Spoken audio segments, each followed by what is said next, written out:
Federal agents say 2 men are in custody after breaking up a fentanyl trafficking operation in Forest Park. America, we just witnessed one of the most shocking federal drug busts in recent history, and it involves the brother of one of hip-hop's biggest stars. Rico DeVille Bryce, better known as FBG Casino, the older brother of superstar rapper Future, was arrested in a massive federal operation that seized 21 kilograms of fentanyl, enough to kill millions of people, along with $380,000 in cash and luxury designer drugs. But here's what's really disturbing. This operation was running out of an Airbnb in Forest Park, Georgia. When the agents moved in, Casino tried to run.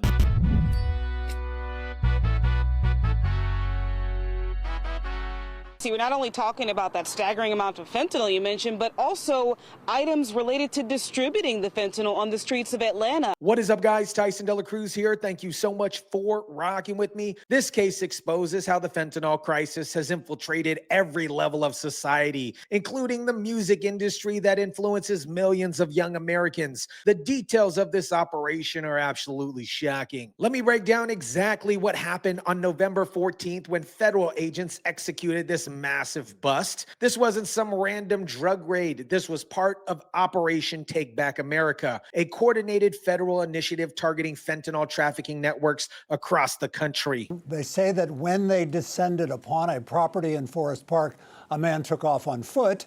Agents chased him down. When they caught up with him, they say that they found $3,000 cash on his person. Federal agents approached the Airbnb rental around 10 p.m. FBG Casino immediately tried to make a run for it out the side door. Obviously, by the looks of him, he probably wouldn't have gotten too far. Think about that for a second. This guy saw federal law enforcement, and his first instinct was to flee, hopefully not to KFC. That tells you everything you need to know about what's inside the house. Rico DeVille Bryce and David Estevan Montillo Diaz were both arrested and charged with conspiracy to possess with intent to distribute fentanyl. They caught Casino with $4,000 in cash in his pockets, but that was just the beginning. Inside the rental, they found his alleged partner, 23-year-old David Estevan Montillo Diaz from California, who walked out calmly when agents arrived. The contrast between their reactions tells you who's running this operation. What agents discovered inside this Airbnb reads something out of a Cartel movie. We're talking about 21 kilograms of fentanyl. That's 46 pounds of pure death sitting in a rental property in Suburban, Georgia. Let me put this in perspective for you. Just 2 milligrams of fentanyl can kill a person. That's smaller than a few grains of salt. This seizure contained enough fentanyl to literally kill millions of people. We're talking about industrial scale poisoning of American communities.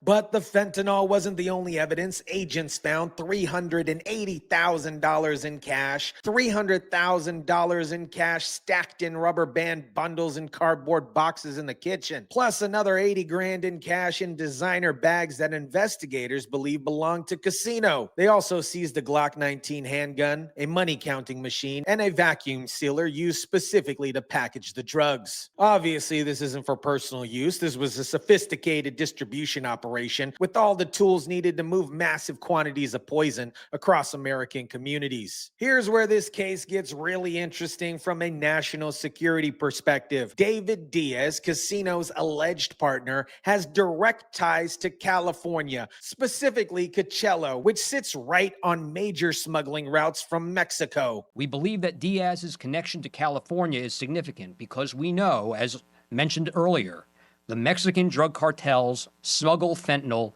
into our country over the southwest border. This suggests we're looking at a pipeline that runs from Mexican cartels through California's distribution networks all the way to Atlanta. To not just focus on a low-level dealer in a community, but how do we look at the enterprise? What is behind that for the distribution network and the supply network? And Our goal is to trace it all the way back to the cartels and hold them accountable and bring them to justice. Now let's address the elephant in the room. No, we're not just talking about FBG Casino's figure. FBG Casino is Future's older brother and a longtime member of the Free Brands Collective. He's been active in the Atlanta rap scene since the early 2010, known for his singles like Cashed Out, which I've never heard of, and collaborations with major names in the trap rap game. This arrest sends absolute shockwaves through the hip-hop community. The story went viral on social media within hours, with hip-hop news accounts posting raid images and court updates. Some people are making jokes about it, but this obviously is deadly serious. We're talking about enough fentanyl to wipe out entire cities. As of now, Future hasn't commented publicly on his brother's arrest, and legally he has zero involvement in this case, but the family connections make this one of the most high-profile fentanyl cases Atlanta has seen in years. When you have family members of major record artists allegedly trafficking industrial quantities of fentanyl, that's a cultural problem, not just a criminal one. This bust is part of something much, much bigger than just two guys with drugs. It's connected to Operation Takeback America, a nationwide initiative that marshals the full resources of the Department of Justice to eliminate cartels and transnational criminal organizations. The operation involved the FBI, DEA, Homeland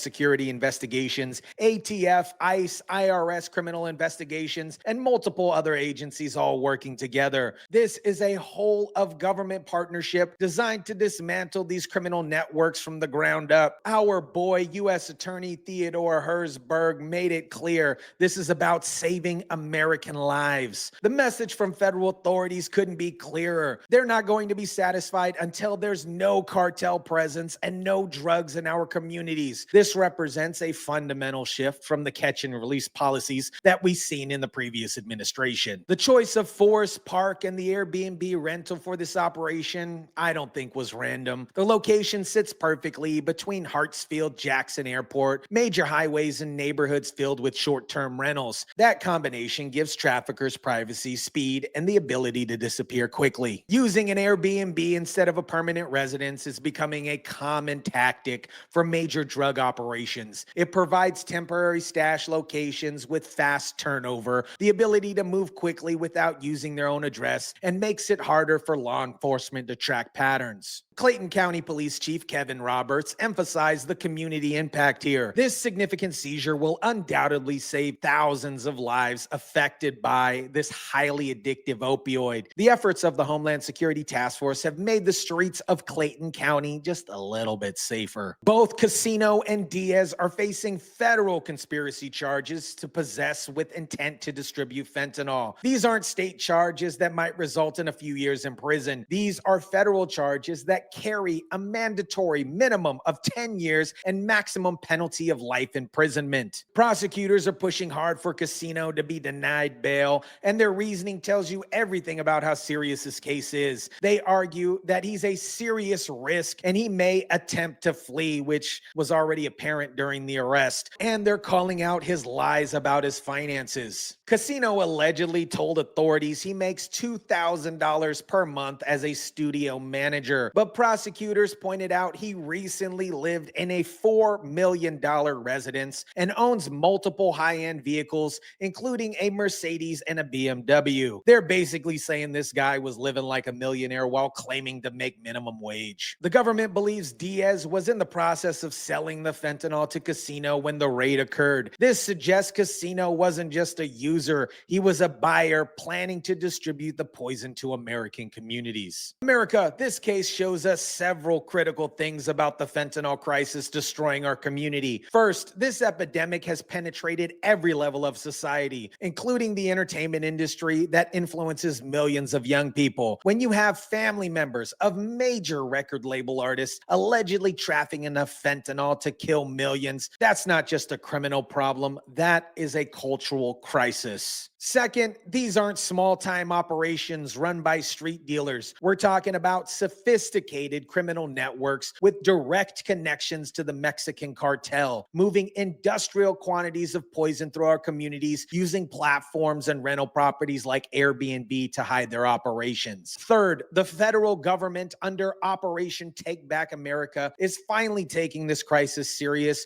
with coordinated multi-agency response. When you see the FBI, DEA, and multiple other agencies working together to dismantle these networks, that's real law enforcement. FBG Casino went from being a rapper in one of Atlanta's biggest music collectives to facing life in federal prison for allegedly trafficking enough fentanyl to kill millions of people. That's not a personal tragedy. That is a warning about how this crisis is destroying lives at every level of American society. The $380,000 in cash and sophisticated distribution equipment shows this operation had serious money and serious connections behind it. With federal charges carrying potential life sentences, this case is just the beginning. Future hasn't commented on his brother's arrest, and he has no legal involvement in this case, but this story serves as a reminder that the fentanyl crisis doesn't discriminate. It destroys families, communities, regardless of wealth, fame, or success.